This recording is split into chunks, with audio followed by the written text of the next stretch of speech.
أعوذ بالله من الشيطان الرجيم. بسم الله الرحمن الرحيم.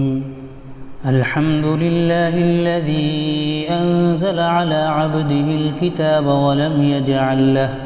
ولم يجعل له عوجا قيما لينذر بأسا شديدا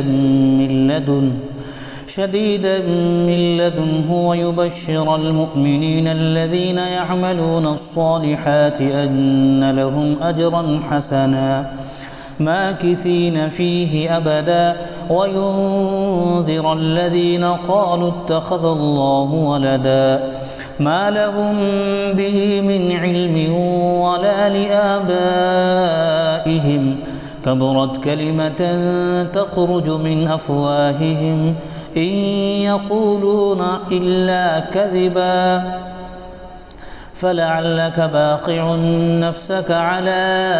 آثارهم إن لم يؤمنوا بهذا الحديث أسفا إنا جعلنا ما على الأرض زينة لها لنبلوهم أيهم أحسن عملا وإنا لجاعلون ما عليها صعيدا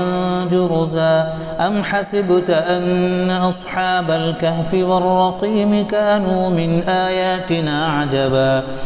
إذ أوى الفتية إلى الكهف فقالوا ربنا آتنا